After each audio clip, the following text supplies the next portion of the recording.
Speedy science page number 275। सबसे अधिक संवेग वाला कण है अल्फा कण है। ग्रीष्म काल में हमें सफ़ेद वस्त्र धारण करने की सलाह दी जाती है, क्यों? सफ़ेद वस्त्र ताप का कम अवशोषक करता है। ठंडे प्रदेशों में मछलियां नहीं मारने का कारण क्या है? ठंडे प्रदेशों में मछलियां नहीं मरने का कारण क्या है? बर्फ का ऊपरी सतह का जमना तथा बर्फ के नीचे की सतह का द्रव अवस्था में होना, यानी बर्फ जो है ऊपर जमा हुआ होगा और नीचे जो है पानी रहता है।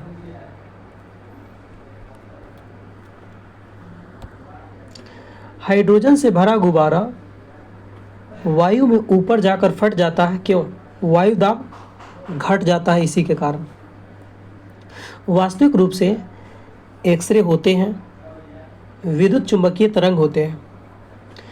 भिन्न भिन्न नियत तापों पर गैसों का आयतन दाब आचरण को दर्शाने के लिए आरेखित वक्र रेखा कहलाती है आइसोथर्मल्स कहलाती है। ताप में वृद्धि से प्रत्यास्थ मापों का मान घटते हैं।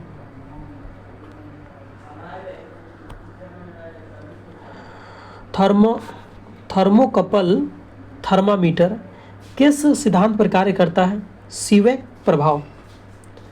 वायु का विशिष्ट ताप बढ़ने के साथ बढ़ता है दाब।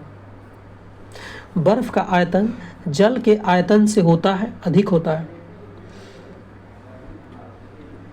शीशे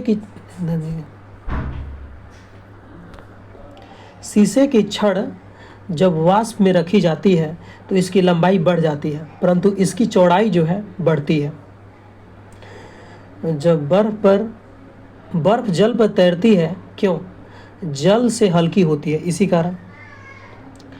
श्वेत प्रकाश को अपने अवयवी रंगों में विभक्त होने की क्रिया को कहते हैं वर्ण विक्षेपण। 7 रंगों में विभक्त हो जाता है। किसी अपारदर्शी वस्तु का रंग उस रंग के कारण होता है जिसे वह परिवर्तित करता है।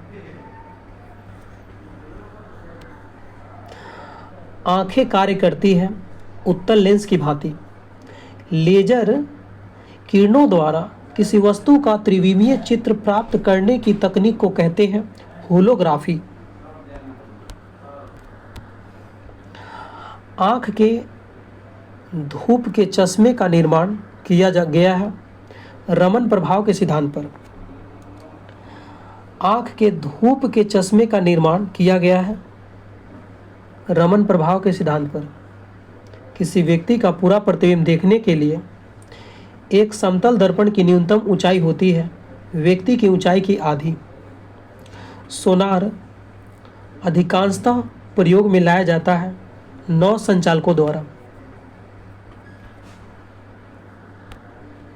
वह यंत्र जो प्रस्रव्य तरंगों की प्रतिध्वनि पैदा करता है सोनार। प्रकाश का पूर्ण प्रवर्तक है श्वेत रंग। जब गोलीय दर्पण का परावर्तक तल धंसा होता है उसे कहते हैं अवतल दर्पण।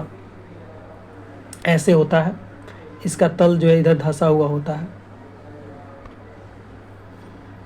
अवतल दर्पण को कहा जाता है अपसारी दर्पण। कैट स्कैन का आविष्कार किया था गॉडफ्रे हासफील्ड ने किया था। कब? 1972 में।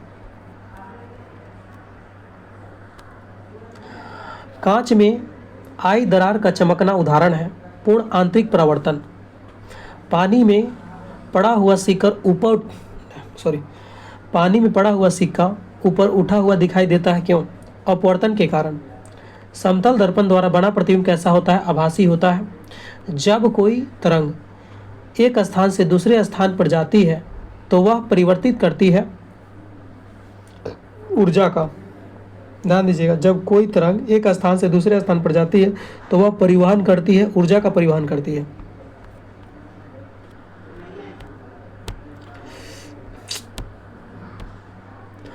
ऑप्टिक फाइबर को आमतौर पर प्रयोग किया जाता है संचार में।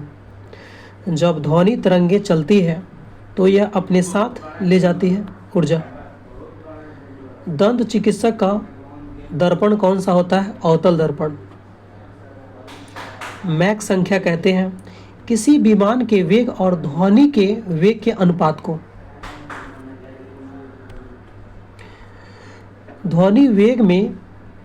ध्वनि हवा में तेजी से गति करेगी जब आवृत्ति अधिक हो। प्रकाश का अपवर्तन निर्भर करता है माध्यम के घनत्व पर। अष्टभुजाकार प्रिज्म में फलक होते हैं 10। ट्रायोड का उपयोग किया जाता है एम्पलीफायर के रूप में। ऑप्टिक फाइबर का प्रयोग होता है एंडोस्कोपी में होता है। आवृत्ति में सबसे सशक्त बल है नाभिकीय बल। प्रकृति में सबसे दुर्बल बल है गुरुत्वीय बल। प्रकाशीय तंतु निर्मित होता है कांच या प्लास्टिक से।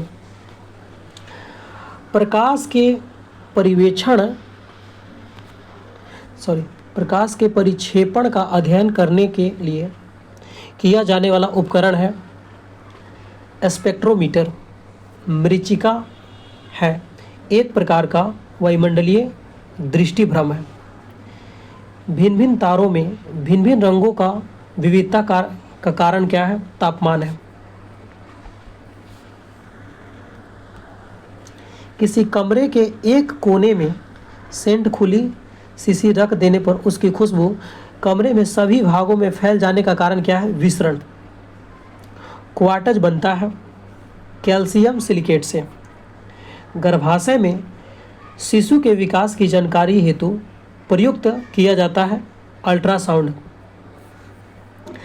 दृश्य स्पेक्ट्रम का तरंगदैर्घ्य होता है 3900 एंगस्ट्रम से 7600 एंगस्ट्रम। कहीं कहीं 7800 एंगस्ट्रम दिया हुआ है लुसेंट में।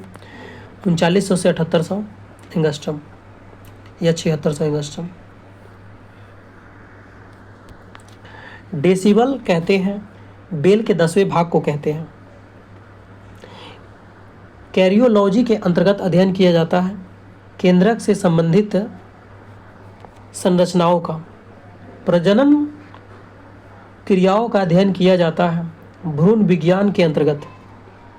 एग्रोएस्ट्रोलॉजी के अंतर्गत अध्ययन किया जाता है घासों का। पुष्प का जो भाग परागकण पैदा करता है वह होता है परागकोश। पुमांग को नर जननांग तथा मादा जननांग को कहते हैं जयांग कहते हैं।